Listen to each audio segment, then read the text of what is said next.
서울에 있는 본인의 오피스텔에서 불법 숙박업을 한 의혹을 받고 있죠. 경찰에 다혜 씨가 정식으로 입건됐다는 소식이 전해지고 있습니다.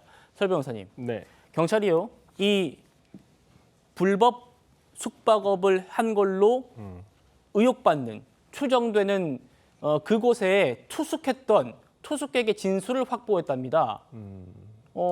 그러니까 투숙했다는 진술을 받았겠죠. 뭐 상식적으로. 뭐 그랬을 겁니다. 그 공유 숙박 어플을 통해서 아마 신청을 했을 것이고, 이건 뭐 간단한 문제이긴 합니다. 왜냐하면 계좌 추적을 해보면 그 투숙객이 누구고 입금된 내역이라든지, 그다음에 아마 신청을 했다라고 한다면 그 어플에 그런 신청 내역이라든지 이런 것들을 확인할 수 있기 때문에 그렇게 복잡한 사건은 아니라고 보고요.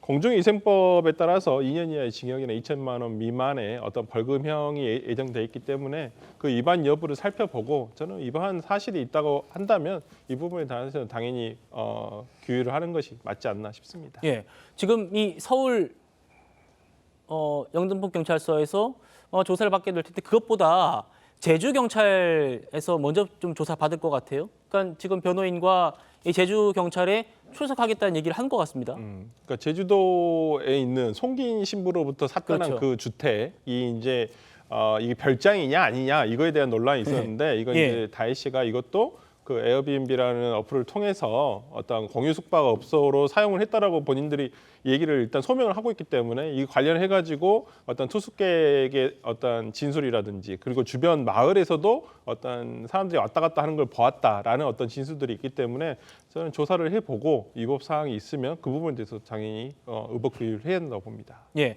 호 대변인. 네. 자, 그런데 이 제주 경찰엔 출석하겠다면서 이 문다혜 씨가 전주지검에는 출석하지 못하겠다라고 지금 얘기를 하고 있답니다. 이게 전주지검 다 아시는 것처럼 타이스타젯 의혹 수사 중이고, 이거는 지금 문재인 전 대통령의 뇌물수수 의혹으로 번져 있는 상태인데 왜 못 나가느냐? 지금 두 번이나 그리고 최근까지 세 차례 소환 통보했는데 왜 못 나가겠다길래 왜 못 나가겠다는 거냐 하니까 이거는 내가 참고인이지 않냐, 이렇게 지금 얘기를 하고 있대요. 저 사건 관련해서는 모든 관련자들이 이제 출석 거부 또는 가서 진술 거부거든요. 그러니까 뭐 나가도 아마 진술은 이제 일치하지 않을 겁니다. 그러니까 나갈 필요가 없다라고, 이제 억울하면 나가서 이제 진상을 밝혀야 되는데, 그 당시에 비서실장, 민정수석, 뭐 민정비서관 죄다 다 출석 거부입니다. 가서 또는 진술 거부.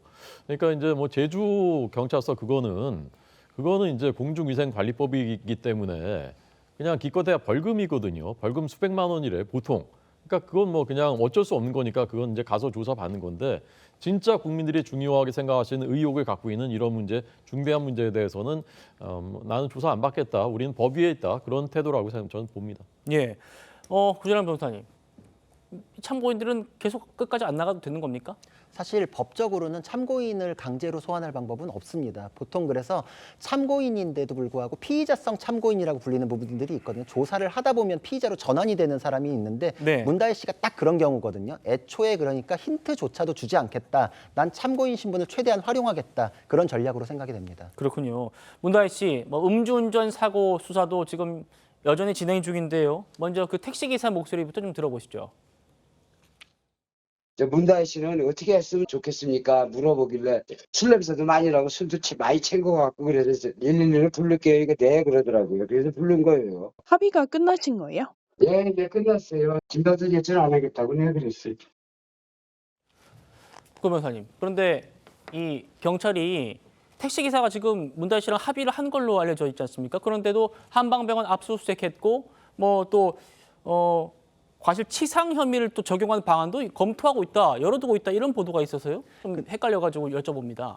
이 죄는 사실 친고죄나 반의사불벌죄라고 하는 당사자가 됐습니다 하면 수사를 멈추는 그런 죄가 아닙니다. 아, 그렇군요. 예, 그래서 원칙적으로 수사가 진행되는 게 맞는데, 실무적으로는 사실 가해자 피해자가 합의를 보고 양쪽 다 괜찮다라고 하면은 이의 제기할 사람이 없잖아요. 근데 지금 이 사건은 문제가 특수한 게 문다혜 씨가 공적 영역으로 사건을 많이 끌고 왔기 때문에 이전에 다른 사건 때문에 너무 주목을 받아서 지금 민원이 굉장히 많이 들어왔어요. 국민신문고에서도 엄벌 탄원이 들어가 있고 그리고 제주의 그 경찰 그 청장은 지금 심지어 직무유기로 고발도 당해 있어요. 그렇기 때문에 이 사건에 대해서 상해가 쟁점인데도 수사를 안 했다라고 하면은 경찰이 직무유기로 고발을 당하는 수가 있거든요. 그럴 경우에 어떻게 되냐면 경찰에 대한 직무유기 사건은 곧 문다혜 씨 사건에 대한 재조사를 의미합니다. 그러니까 문다혜 씨한테도 지금 한 번에 조사받는 게 나아요. 그리고 제가 그냥 법적으로 얘기하자면 당사자가 아프다라는 진술이 있어도 그것만으로 상해가 인정되지는 않습니다. 왜냐하면은 사회생활상의 어떤 장애가 치를 정도 혹은 치료가 필요할 정도 그게 아니라 그냥 자연 치유가 가능한 정도면 상해로 평가하지 않거든요. 그러니까 이거는 나중에 직무유기랑 엮여서 문다혜 씨가 2번 수사를 받는 걸 막기 위한 차원이기 때문에 문다혜 씨한테도 도움이 되는 겁니다. 그렇군요.